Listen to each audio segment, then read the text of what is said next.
Bienvenue dans le débat de France 24. On sentait la tension monter depuis des années et plus particulièrement ces dernières semaines. Cette fois, c'est fait. Pour la première fois de leur histoire, l'Iran et Israël sont entrés en confrontation directe. C'était la nuit dernière. Des roquettes tirées du territoire syrien vers des positions israéliennes du Golan. L'État hébreu a riposté en envoyant des missiles vers Damas. S'agit-il d'une simple poussée de fièvre ou bien sommes-nous entrés dans la guerre qu'on nous prédit comme inévitable depuis des mois ? Pour en débattre, à mes côtés, j'ai le plaisir d'accueillir Pierre Razou. Vous êtes directeur de recherche à l'IRSEM. Bonjour, auteur de La guerre Iran-Irak. C'est paru aux éditions Tempus l'année dernière. Merci d'être avec nous. J'accueille également Denis Beauchard, conseiller Moyen-Orient à l'IFRI. Bonjour, vous avez été ambassadeur de France en Jordanie. Bonsoir. Avec nous également en duplex du Golan, Antoine Mariotti, correspondant pour France 24 sur place. Nous sommes également avec Mariam Pierzadeh, notre correspondante cette fois en duplex de Téhéran. Et puis avec nous en direct de Beyrouth, Sophia Amara, grand reporter, auteur de Infiltré dans l'enfer syrien. C'est paru aux éditions Stock. Sophia Amara, plusieurs séries de frappes ont eu lieu récemment en territoire syrien attribué à l'armée israélienne. Il y a aussi eu, on s'en souvient, ce F-16 israélien abattu par la défense antiaérienne en Syrie. En quoi les événements de la nuit dernière sont-ils différents et d'une certaine manière plus préoccupants ? Eh bien parce que c'est la première fois en presque 40 ans d'existence que l'Iran a officiellement frappé, visé des sites israéliens sur le plateau du Golan occupé et que par conséquent, il y a une riposte. Les Israéliens ont bien dit que s'il pleuvait côté israélien, ou en tout cas dans des territoires occupés en Israël, eh bien que ce serait le déluge en Syrie, d'où sont partis les tirs. Ces tirs, évidemment, sont intervenus après l'annonce de Trump. Et donc, par conséquent, mais ce qui est nouveau aujourd'hui, c'est que c'est la première fois. L'Iran a toujours eu des instruments dans la région pour faire passer des messages, notamment le Hezbollah, mais au Liban. Et c'était la population libanaise et l'État libanais qui en souffraient. Aujourd'hui, c'est la Syrie qui s'est transformée en caisse de résonance pour ce conflit qui se fait en général par une tierce personne, un tiers État, une tierce organisation. Et là, aujourd'hui, le Liban semble à l'abri, en tout cas pour l'instant, puisque le Hezbollah reste un parti libanais, même s'il est présent en Syrie.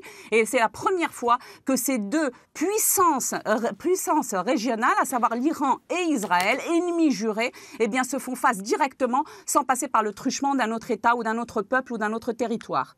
Mariam Pierzadeh avec nous depuis Téhéran. On n'a pas entendu de réaction côté iranien aujourd'hui. À quoi faut-il s'attendre ?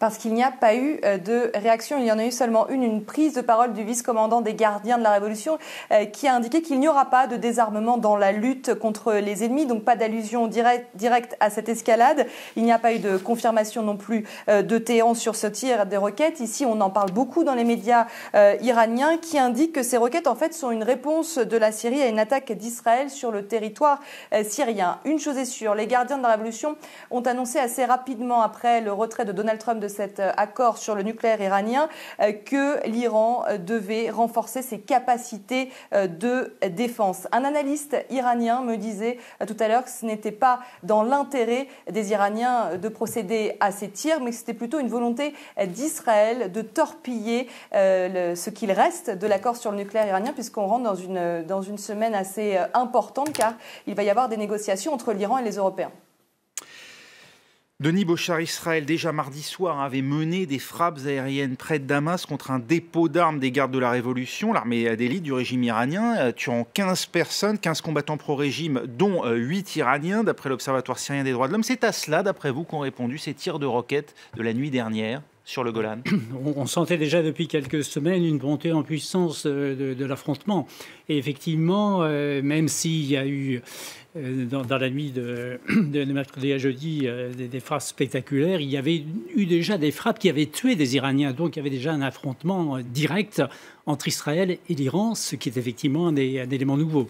Car jusqu'à maintenant, il y avait eu des affrontements, mais de façon plus discrète, plus insidieuse, y compris en Iran même, à travers la cyberguerre, à travers parfois même des assassinats ciblés de scientifiques. Mais là, nous sommes en affrontement direct.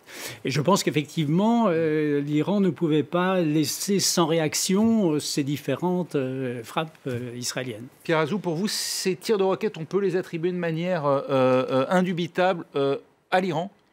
En tout cas, aux unités des gardiens de la Révolution qui sont sur place, probablement. Je crois aussi qu'il faut relativiser, c'est-à-dire, comme le disait Denis Bochart, ça fait déjà à peu près 2 mois que régulièrement l'aviation israélienne tape des objectifs appartenant soit aux Iraniens, soit au Hezbollah en Syrie. Et on est actuellement engagé dans une partie d'échecs dans cette partie-là du Levant, entre Iran et Israël. Chacun a intérêt à stabiliser la zone, paradoxalement. Simplement, les Iraniens sont obligés, le pouvoir iranien est obligé de réagir. On a mentionné les frappes, il ne faut pas oublier qu'il y a moins d'une semaine, Benjamin Netanyahou a humilié publiquement le régime iranien en dévoilant non pas l'histoire des preuves, ça c'est pour la galerie et c'est pour justifier l'action de Donald Trump, mais a révélé une opération majeure du Mossad à Téhéran qui a fait couler beaucoup d'encre à Téhéran, justement auprès des Iraniens. Donc en fait, le pouvoir iranien qui est confronté... Pardonnez-moi, mais quelle opération? On se souvient de la présentation PowerPoint qui a beaucoup fait parler de Benjamin Netanyahou, expliquant que ce programme avait dès le départ des visées militaires et qu'un certain nombre de fichiers l'année dernière auraient été délocalisés par le régime iranien pour continuer clandestinement peut-être à abriter un programme militaire. Il y a eu d'autres éléments révélés par Benjamin Netanyahou. Non, ce qu'il a révélé simplement, et c'était le but de la démonstration, c'était beaucoup plus que ça, c'était simplement de faire passer le message que le Mossad est actif en Iran et que le Mossad est capable de monter une action majeure à Téhéran. Ce qui a été vu comme une humiliation majeure par les Iraniens. Donc le guide, le président Rouhani, face à ça, c'était donc un message envoyé aux Iraniens. Oui, face au camouflet diplomatique de Donald Trump, est obligé de réagir, j'allais dire, pour acheter la paix sociale par rapport à sa droite et par rapport à son camp ultra-conservateur, qui, eux, sont les pieds dans les starting blocks prêts à affronter Israël.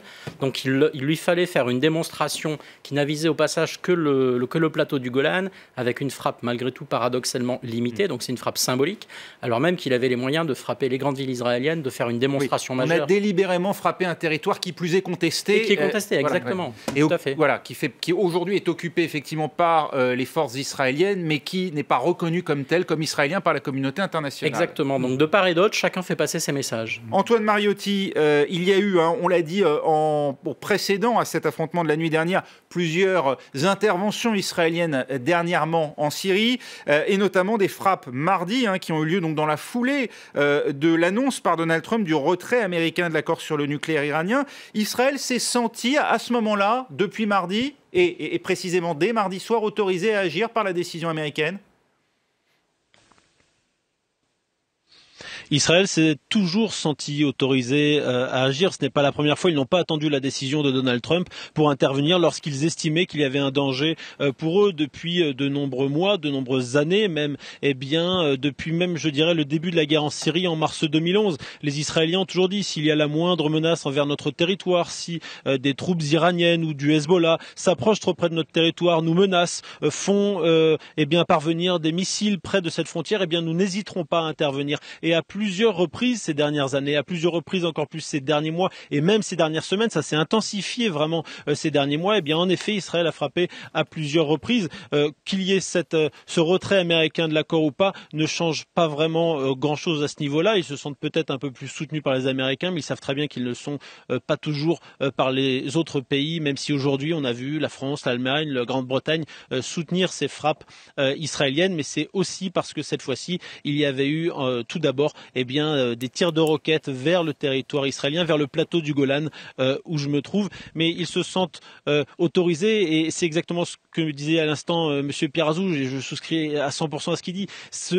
La présentation qu'a fait Benjamin Netanyahou, finalement, elle a presque fait flop sur le fond. Sur le fond, c'était, l'Iran a vraiment cherché une bombe atomique, mais tous ceux qui ont travaillé sur le nucléaire iranien ont très rapidement dit, mais il n'y a presque rien de nouveau dans ces documents. Il nous avait dit ce soir-là, dans sa présentation à grand renfort de communication, ils ont violé l'accord sur le nucléaire. Et quand je l'ai rencontré avec quelques autres journalistes pendant 1h30 dimanche dernier, il était déjà beaucoup plus flou. Il disait oui, mais bon, vous savez, les documents les plus récents qu'on a récupérés sont de 2005, 10 ans avant l'accord. Donc ils ne permettent pas de dire si l'Iran a violé cet accord. Mais pour se justifier, il disait Mais vous savez, il n'y a pas besoin de violer un accord dangereux pour que ça reste un accord dangereux. Et nous n'hésiterons pas à aucun moment à intervenir en Syrie pour contrer les intérêts iraniens. Et il le dit, répète, selon Benyamin Netanyahou, 99% des menaces qui pèsent sur l'État d'Israël viennent d'Iran. C'est ainsi que ça a été perçu, Mariam Pirzadeh, en Iran, cette présentation de Benyamin Netanyahou. D'abord, quel en a été l'écho qui a été donné en Iran même, et parmi ceux qui ont eu accès à cette présentation, on a compris derrière, on a perçu la menace, la démonstration de force faite par le Premier ministre israélien sur la capacité de ses services à se renseigner précisément sur la nature des activités poursuivies par le régime iranien.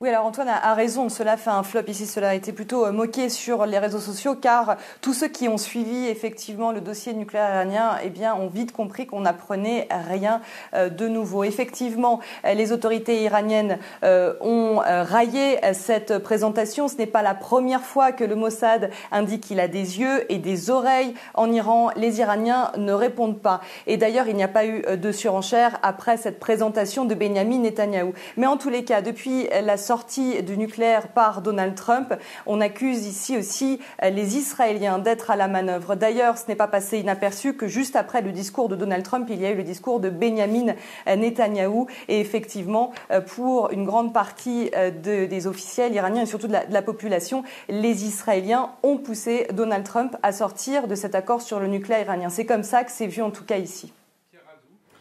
Oui, je crois que justement, pas le paradoxe, mais le danger, s'il y a un danger, c'est celui de voir deux dirigeants populistes acculés, à la fois Donald Trump aux États-Unis, acculés sur la scène politique intérieure, Donald Trump aux États-Unis, Benjamin Netanyahou en Israël, qui finalement peuvent avoir intérêt à une montée aux extrêmes pour faire diversion, pour gagner du temps, pour sauver leur poste sur le plan purement interne.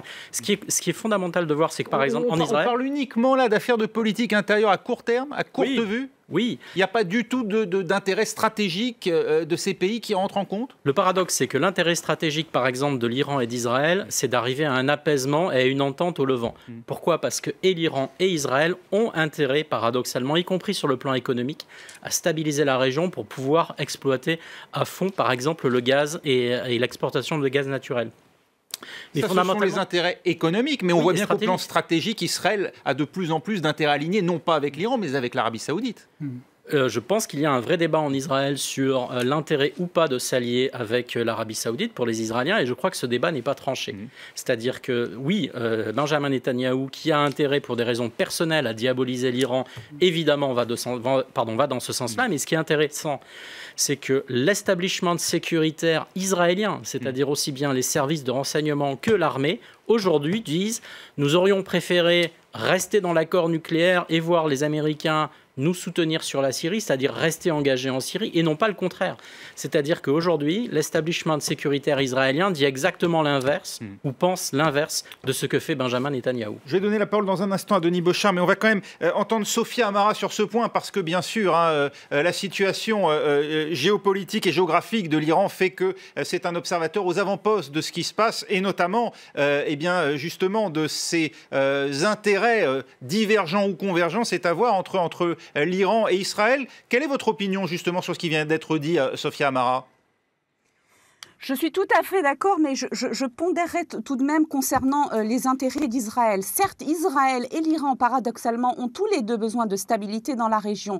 Cela étant dit, Israël ne voit pas d'un très bon œil l'installation de bases iraniennes qui risquent de s'éterniser en Syrie. Parce que ça voudrait dire que l'Iran, qui est géographiquement relativement éloigné de l'État hébreu, pourrait, à travers le territoire syrien, s'en rapprocher. Et ça, Tel Aviv ne le voit pas d'une bonne œil. Ça, c'est le premier point. Second point, l'Iran a prouvé, comme on le disait tout à l'heure au début du débat, c'est la première fois, évidemment les Israéliens ont plusieurs fois bombardé des bases iraniennes ou du Hezbollah en territoire syrien. La semaine dernière, il y a 2 semaines, la base du T4, ça n'est pas la première fois. C'est la première fois que les Israéliens frappent un territoire et qui est aux mains d'Israël. Et ça, c'est une première. Et le deuxième point que je voudrais souligner ici, hier, la nuit évidemment a été longue au Liban, puisqu'on a toujours peur, côté libanais de la frontière, que le moindre événement en Syrie puisse atteindre le Liban. Sachez quand même qu'un ministre israélien a considéré lundi, au lendemain du scrutin des élections législatives au Liban, que désormais il considérait le Liban comme le Hezbollah, avec le succès qu'a remporté le Parti de Dieu en territoire pendant les élections de dimanche 6. Le ministre de l'Éducation. Eh bien, aujourd'hui... Oui, le ministre de l'Éducation a considéré que désormais, le Liban et le Hezbollah, c'était la même chose, qui évidemment loin d'être la réalité. Mais il y a une grosse inquiétude ici.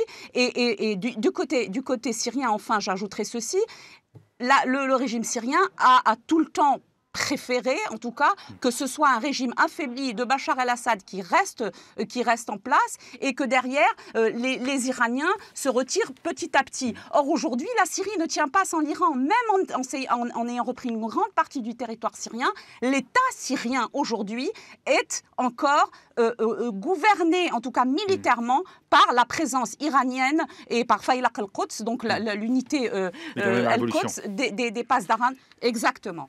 Denis Bochart, est-ce vrai qu'aujourd'hui, imaginer un départ des gardiens de la révolution iranienne du territoire syrien, c'est illusoire parce que le pouvoir syrien ne tient pas sans leur présence ?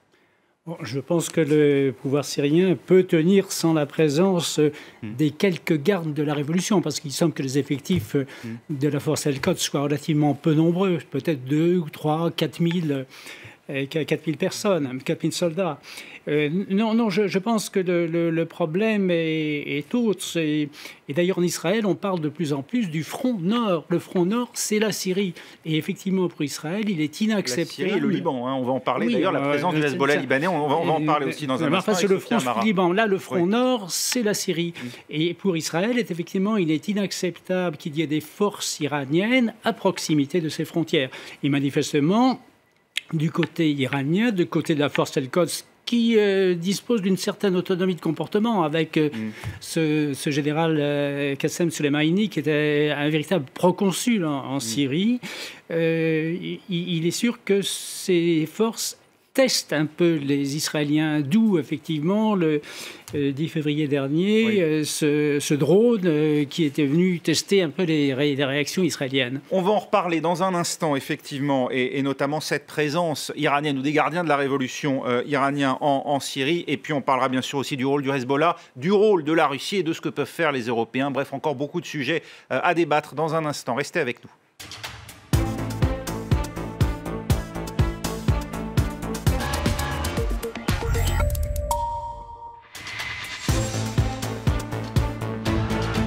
Retour au débat de France 24 avec, on l'a entendu, on l'a senti hier, l'odeur de la poudre entre l'Iran et Israël qui se sont affrontés sur le territoire syrien. C'est la première fois, première confrontation dans leur histoire entre ces deux pays, première confrontation directe puisqu'il y a des tirs de roquettes attribués par Israël à l'Iran ont répondu des bombardements israéliens sur des cibles iraniennes en territoire syrien. On en débat avec toujours à mes côtés Pierre Azou, directeur de recherche à l'IRSEM, également Denis Bochart, conseiller Moyen-Orient à l'IFRI. Avec nous en duplex de Beyrouth, Sophia Amara, grand reporter, également depuis Téhéran, notre correspondante Mariam Pierzadeh. Et puis en duplex du Golan, Antoine Mariotti pour France 24. Toujours Antoine, ce n'est pas la première fois qu'Israël intervient sur le territoire syrien. La présence aujourd'hui des brigades Al-Quds chargées des opérations extérieures de l'armée d'élite du régime iranien est inacceptable pour Israël et si oui, jusqu'où sont prêts à aller les Israéliens ? Les Israéliens affirment être prêts à aller jusqu'au bout. Tant qu'on les provoque, ils répondront, peu importe l'ampleur de la provocation. Ils affirment être prêts à répondre encore plus fort à chaque attaque. En effet, c'est une ligne rouge pour eux, le fait d'avoir ces troupes iraniennes, ces militaires iraniens qui sont à proximité de leurs frontières, mais également tous les supplétifs iraniens. Mais répondre à une provocation ou être prêt à faire le premier pas pour chasser tout simplement cette présence iranienne de Syrie. Le problème, c'est l'interprétation du premier pas, c'est-à-dire que aux yeux d'Israël, par exemple, le fait de déplacer des missiles sur le territoire syrien à quelques centaines de mètres à peine derrière moi, à 300 mètres tout juste, eh bien c'est une provocation. Et ils l'ont montré, ils nous ont dit récemment, nous avons vu, c'est ce que disent les Israéliens, des missiles être à portée d'Iran tout près d'ici, près du plateau du Golan. Nous les avons vus également, eh bien qu'ils ont fourni des drones armés, les mêmes que celui qui est entré en début février dans l'espace aérien israélien, ici même dans le plateau du Golan. Et cela, déjà, pour Israël, c'est évidemment une ligne rouge. Ce n'est pas vu, évidemment, de la même manière de l'autre côté de la frontière. Donc, ils n'attendent pas, si vous voulez, eh bien, de subir un tir de roquette pour pouvoir intervenir. Et on l'a vu déjà depuis plusieurs années, et encore plus, évidemment, ces dernières semaines et ces derniers mois. Et en effet, je crois que c'est Monsieur Bochard qui, tout à l'heure, parlait des intérêts intérieurs, aussi de politique intérieure des différents dirigeants, et notamment de Benyamin Netanyahou. Il est tout de même intéressant de noter que le Likoud le Likoud de Benyamin Netanyahou a grimpé, a fait un bond de 7 points dans les sondages après l'annonce de Donald Trump sur le nucléaire iranien, et que évidemment, je suis assez d'accord, c'est aussi évidemment une question de politique intérieure, même si stratégiquement, militairement, il est hors de question pour Israël de laisser s'approcher des Iraniens ou certains de leurs supplétifs de cette frontière. Et ça, c'est déjà une ligne rouge, même s'ils sont pas très loin. Et on voit que d'ailleurs, même s'ils sont un peu loin, la base T4 dont on parlait tout à l'heure, qui est entre Homs et Palmyre, ce n'est pas tout près non plus de la frontière, elle a été frappée à plusieurs reprises par Israël. On se prépare, Antoine, à éventuellement une nouvelle confrontation sur ce plateau du Golan ?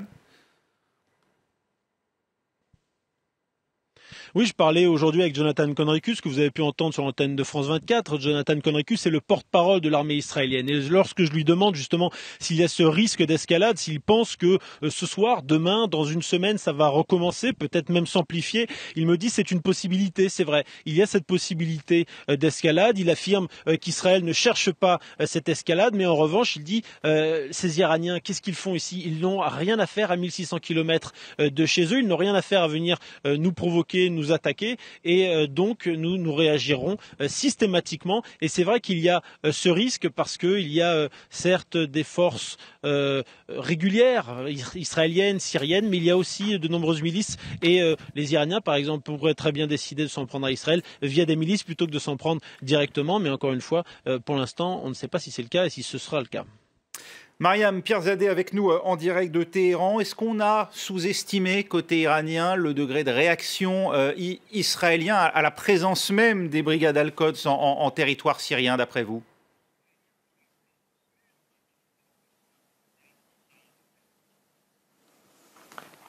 Non, je ne pense pas qu'on ait sous-estimé ce qui se passe. Alors effectivement, c'est une situation très complexe. C'est très complexe, ces gardiens de la révolution, cette force extérieure Al-Quds. Alors juste pour rappeler, parce que c'est important, officiellement, l'Iran n'a que des conseillers militaires sur le terrain syrien. Mais dans les faits, il y a beaucoup plus. Il y a notamment Rassem Soleimani, donc le chef de ces forces Al-Quds, qui forme des milices, qui a formé notamment des milices chiites qui venaient d'Afghanistan, qui venaient du Pakistan et qui combattent aux côtés des troupes de Bachar el-Assad. Donc les Iraniens effectivement ont renforcé leur présence, et Antoine Mariotti le disait, cela fait très peur à Israël. Donc effectivement les Iraniens n'ont pas sous-estimé. À noter que cette force Al-Quds est indépendante, elle dépend donc des gardiens de la révolution, qui est une force extrêmement puissante, qui fait partie de l'État iranien et qui garantit les préceptes de la révolution islamique de 1979.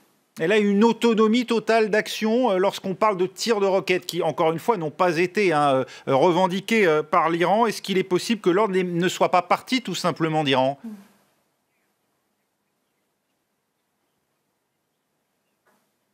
Peut-être, oui. Alors, il y a le gouvernement, d'un côté le gouvernement d'Hassan Rouhani qui va tenter de sauver cet accord sur le nucléaire, et puis il y a aussi de l'autre côté donc cette force Al-Quds. Effectivement, l'ordre n'est peut-être pas parti, peut-être même que ce n'est pas les Iraniens qui ont tiré, il n'y a pas eu de confirmation, il n'y a eu aucune déclaration.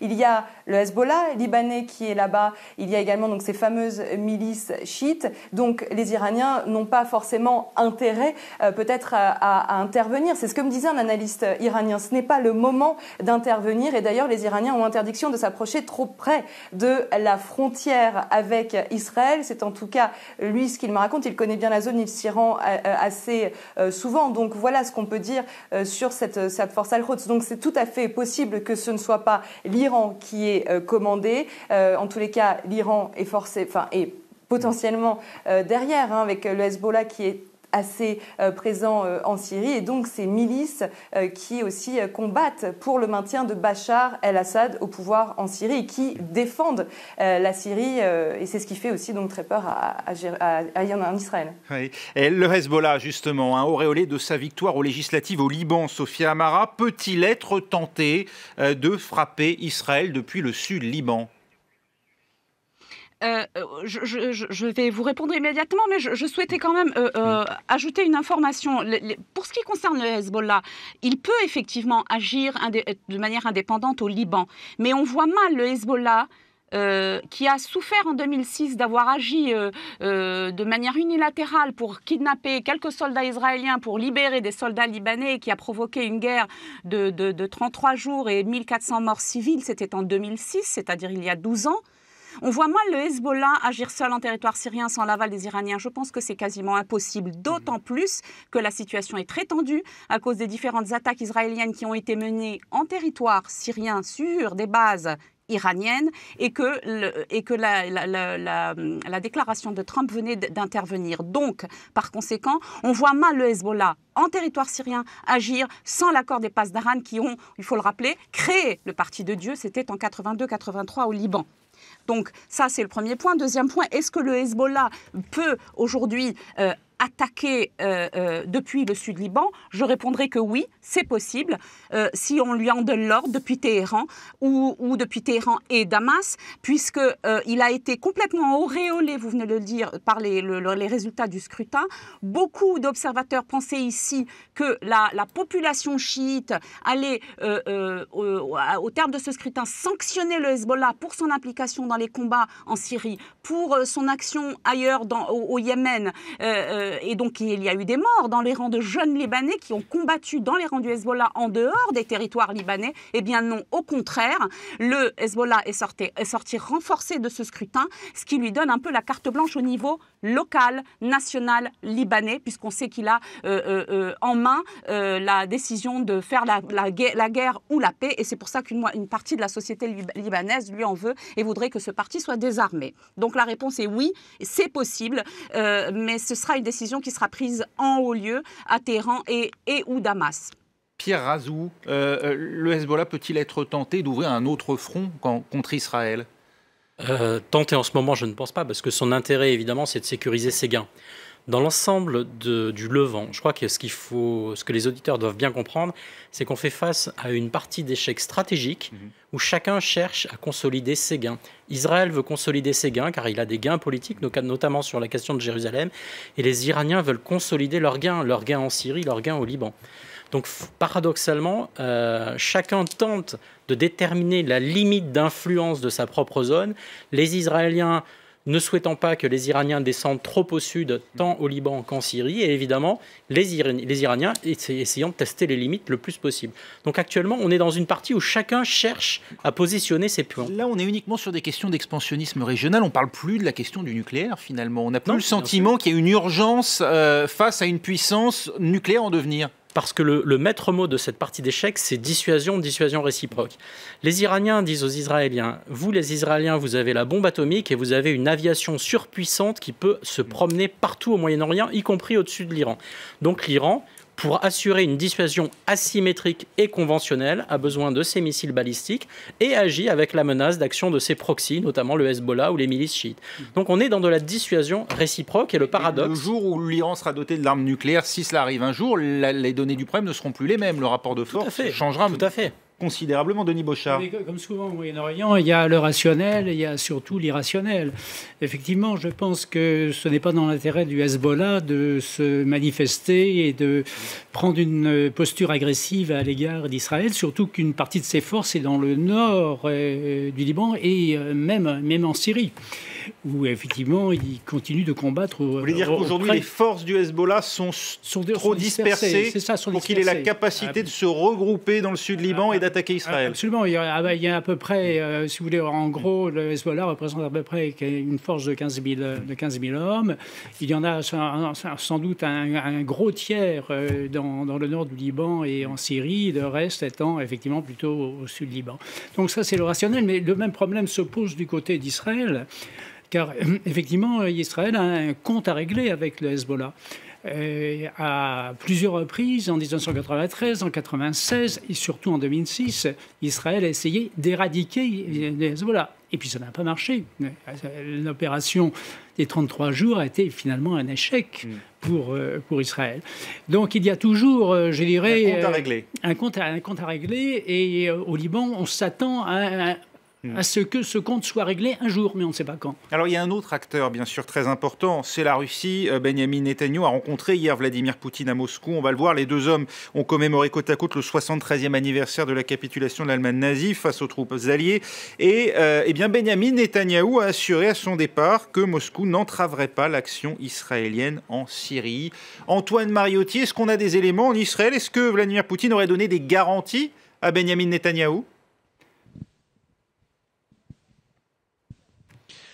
Il n'y a pas d'éléments archi concrets, si vous me permettez cette expression. Benyamin Netanyahou, en tout cas, il se rend très souvent à Moscou parce qu'il veut s'assurer justement qu'il y a cette coopération, si on peut dire, entre Israël et la Russie, et surtout, eh bien, qu'il n'y ait pas d'incident dans l'espace aérien syrien. Alors, on laisse entendre, eh bien, que depuis plusieurs années, les Russes ont laissé plus ou moins champ libre aux Israéliens pour intervenir en Syrie avec leur aviation lorsqu'ils avaient besoin. Mais on peut aussi imaginer que Benyamin Netanyahou a demandé à Vladimir Poutine, certes, il l'a prévenu d'ailleurs, il lui a dit « je continuerai, nous continuerons, Israël ne peut pas se permettre eh bien, de laisser les Iraniens s'approcher de trop près de cette frontière ». Mais Benyamin Netanyahou lui a aussi sans doute demandé, selon certains de ses proches cités dans les médias locaux, eh bien, de tenter de raisonner l'Iran et de retenir un peu l'Iran. Et la Russie a un rôle clé sur cette question-là. Le ministre des Affaires étrangères, Sergueï Lavrov, lui s'est exprimé en tout cas sur ce dossier. C'était à Moscou aujourd'hui lors d'une rencontre avec le ministre allemand des Affaires étrangères, Heiko Maas. Écoutez. En ce qui concerne l'escalade militaire entre Israël et l'Iran, selon nous, c'est toujours une tendance très inquiétante. Nous partons du principe que toutes les questions doivent être résolues par le dialogue.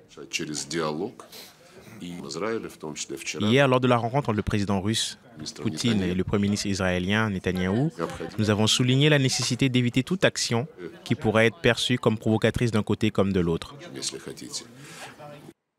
Pierre Azou, la Russie se tient à équidistance entre Israël et l'Iran? C'est curieux parce que c'est vrai, lorsqu'on sait que la Russie est l'un des principaux soutiens aujourd'hui du pouvoir iranien. Ah non, du pouvoir syrien. Ou du pouvoir syrien et de l'Iran, partenaire de l'Iran en Syrie. La grosse différence, et j'étais à Téhéran, et si j'ai eu un message de la part des Iraniens, c'est ne croyez pas que l'Iran et la Russie sont alliés.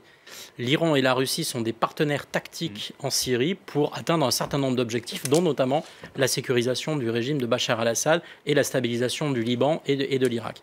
Mais fondamentalement, les Iraniens et les Iraniens et les Russes sont également rivaux. Donc on est dans un jeu triangulaire avec l'Iran, avec la Russie et avec Israël. Et le fait que les Russes voient les Iraniens s'affaiblir légèrement en Iran n'est pas forcément pour déplaire à Vladimir Poutine. Donc fondamentalement, je pense que M. Lavrov ou M. Poutine ont dû dire à M. Netanyahou, fondamentalement, nous, notre objectif russe, c'est quoi? C'est la sauvegarde du régime à Damas, c'est le maintien d'un corridor permettant de relier Damas à la côte alawite et à la côte, et c'est le maintien d'une zone fermement contrôlée par la Russie sur le long des côtes. Le reste, à la limite, si vous pouvez affaiblir un peu les Iraniens, nous, ça nous pose pas de problème. C'est l'intérêt, ça, Denis Bochart, de la Russie, que l'Iran ne soit pas trop fort, trop puissant? Oui, je partage tout à fait cette analyse. Ceci étant, je pense que les Russes sont dans un grand embarras, parce qu'ils ont tout de même plutôt des bonnes relations avec Israël. Et les relations personnelles entre Netanyahou et Poutine sont très bonnes. En plus de ça, comme vous savez, il y a plus d'1 million d'Israéliens qui sont d'origine russe. Donc tout ceci pèse dans la balance. Mais d'un autre côté, effectivement, il y a, je dirais, cette alliance tactique, cette réelle politique qui est pratiquée par les Russes et les Iraniens. Et il est difficile, effectivement, aux Russes de maîtriser totalement le partenaire iranien. Et manifestement, l'Iran a pris des initiatives sans en parler trop à la Russie. Et paradoxalement, c'est gagnant-gagnant pour le Kremlin. C'est-à-dire que, dans tous les cas, regardez ce qui se passe en ce moment, le Kremlin se retrouve au centre du jeu diplomatique. Donc, à la limite, même s'il y a une tension et une petite escalade, ou en tout cas une tension, sa position simplement lui permet d'être au centre du jeu. Donc, dans tous les cas, c'est gagnant pour lui.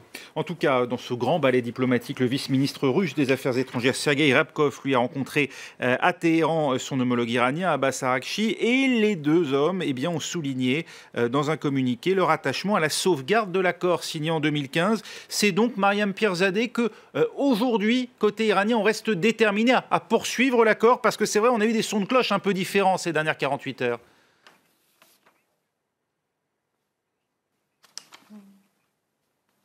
Oui, d'ailleurs, Mohammad Javad Zarif va se rendre en Russie pour parler de cet accord. Il faut sauver l'accord. C'est la priorité qui est donnée par le gouvernement d'Hassan Rouhani. Le guide suprême l'a aussi dit. Il faut obtenir des garanties.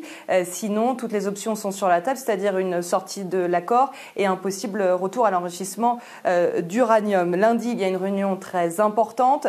Mohammad Javad Zarif va rencontrer ses homologues français, britanniques et allemands. Donc la balle, elle est dans le camp des Européens. C'est un peu la tonalité des réactions ici, que ce soit dans la presse, que ce soit parmi la population, mais aussi parmi les officiels. Maintenant, c'est aux Européens de sauver cet accord. Donc, cette semaine sera extrêmement importante. Par exemple, juste un mot sur les super contrats dont on attend parler, de l'Eldorado économique que représentait l'Iran. Il y a une déclaration aujourd'hui de la PDG d'Iranier, qui est la compagnie aérienne nationale. Elle a indiqué que d'ici 2 semaines, elle dirait si les commandes passées à Airbus et Boeing, se maintenaient. Donc les 2 prochaines semaines vont être cruciales pour sauver cet accord. Ici, on attend énormément, donc je vous le disais, de garanties, d'actes forts des Européens. Et il va falloir que les Européens, effectivement, donnent ces garanties aux Iraniens, notamment pour contrer les nouvelles sanctions américaines qui vont se remettre en place. Et des nouvelles sanctions, d'ailleurs, dès la semaine prochaine, qui est une véritable épée de Damoclès sur les sociétés européennes ici, notamment les Françaises. Je peux vous dire qu'ici, on n'est pas très optimiste.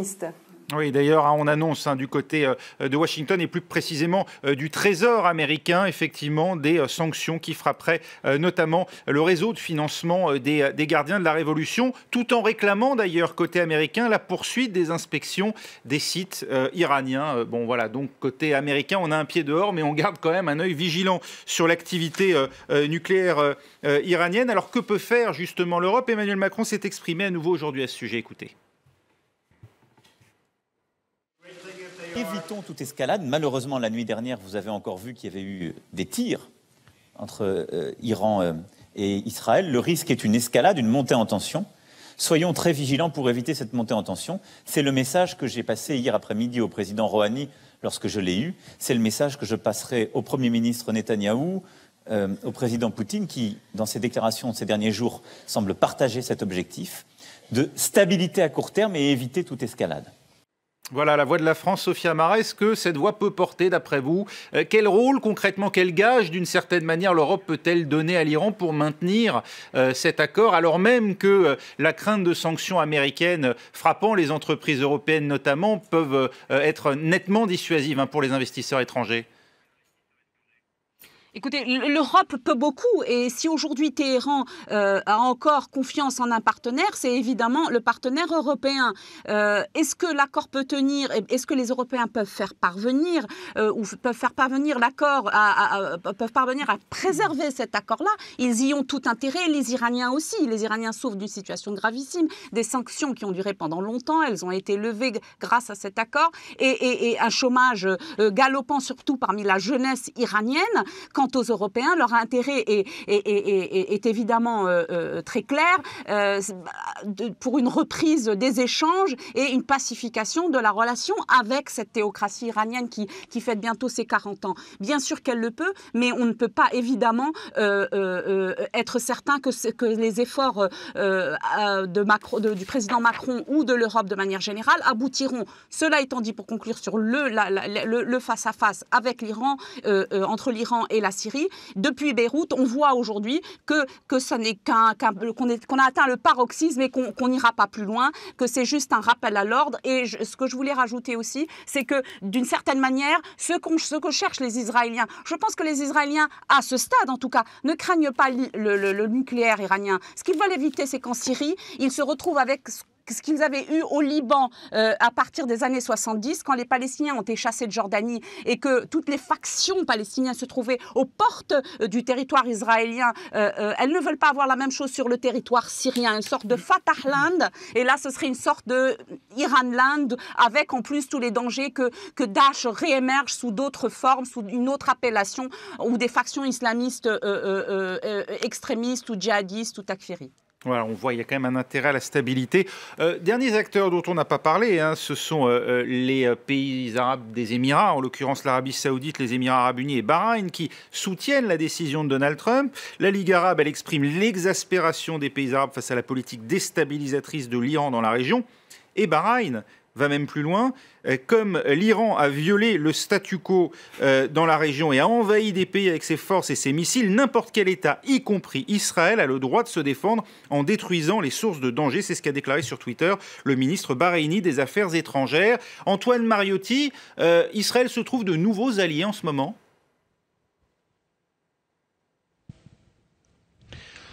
Ils essayent en tout cas de se trouver de nouveaux alliés. En effet, il y a un rapprochement avec l'Arabie Saoudite, notamment quand on parle de Bahreïn. Ces pays du Golfe, la plupart vont aller dans le sens de l'Arabie Saoudite. C'est quasi systématique et on l'a vu d'ailleurs avec les ruptures de relations diplomatiques avec le Qatar. Ils embrayent immédiatement derrière l'Arabie Saoudite. Il y a ce rapprochement avec l'Arabie Saoudite qui ne peut pas être trop affiché non plus parce que diplomatiquement ce n'est pas possible. Ce n'est pas possible sur la scène intérieure pour les Saoudiens de dire nous passons un accord avec Israël et nous normalisons nos relations alors qu'il n'y a aucune avancée sur le dossier des Palestiniens, même si on a vu que les Saoudiens étaient quand même extrêmement durs ces derniers temps sur le dossier palestinien, que les Palestiniens se sentent un peu abandonnés par les Saoudiens. Mais un haut diplomate français chargé de ces questions moyen-orientales me disait que c'était très clair qu'en coulisses il y avait un véritable rapprochement avec les Saoudiens parce que, eh bien, justement, il y a cet ennemi commun qu'est l'Iran, il y a cet intérêt commun qui est de voir l'influence de l'Iran diminuer. On assiste à un basculement, Pierre Razou, ou est-ce que ce sont là des déclarations sporadiques et purement circonstancielles? Non, c'est circonstanciel, c'est-à-dire qu'il n'est pas étonnant de voir les monarchies du Golfe soutenir la position saoudienne. Pourquoi? Parce que finalement... Mais là, c'est pas la solution. Enfin, oui, certes, c'est la position saoudienne, mais elles expriment, en l'occurrence Bahreïn, un soutien aux représailles, à la riposte israélienne. C'est quand même nouveau. Oui, parce que fondamentalement, l'Arabie Saoudite est engagée dans une guerre froide avec l'Iran. Donc tout ce qui est mauvais pour l'Iran est bon pour l'Arabie Saoudite. Oui. Donc les frappes ou la tension israélienne... De là à saluer une action militaire israélienne, c'est quand même un précédent, non? Ah oui, c'est un précédent. Mais à de nombreuses reprises, les Bahreïnis et les Saoudiens sont allés très loin quand même dans la rhétorique, on va dire, favorable à Israël.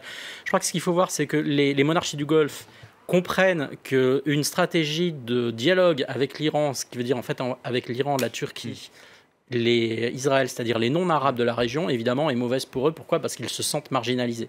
Donc paradoxalement, l'intérêt des monarchies du Golfe, c'est de rajouter un peu d'huile sur le feu, c'est d'avoir une certaine tension qui les met au centre du jeu. Et juste pour terminer, je crois qu'il faut aussi parler un tout petit peu des Chinois, parce que pour le moment, la Chine, on n'en parle pas, mais elle est en train de ramasser la mise dans l'ensemble de la région. C'est pourtant pas du tout son arrière-cours, d'une certaine manière. Denis Bochart, le mot de la fin, peut-être, sur cette... La Chine, pour vous, c'est aussi un acteur qu'on ignore à tort dans cette affaire? C'est un acteur parce qu'elle a tendance à être un peu à la remorque de la Russie dans les votes au Conseil de sécurité sur cette région. Il faut rappeler qu'elle est maintenant le premier fournisseur et le premier client de l'Iran et le premier fournisseur, le premier client de l'Arabie Saoudite, ce qu'on sait moins. Et à l'évidence, le Moyen-Orient est traversé par la route de la soie. Et donc l'objectif chinois, c'est effectivement d'être présent de plus en plus, non seulement économiquement, mais également stratégiquement et politiquement. Et je pense que la Chine représente maintenant un acteur important au Moyen-Orient dont on va voir l'influence de plus en plus dans les années qui viennent. Merci Denis Bochart, merci également à vous Pierre Razou. Je remercie Antoine Mariotti qui était avec nous en duplex du Golan, Mariam Pierzadeh depuis Téhéran et Sophia Amara avec nous en direct de Beyrouth. Merci à vous 5 d'avoir accepté de débattre. Restez avec nous à suivre dans un instant un nouveau journal sur France 24.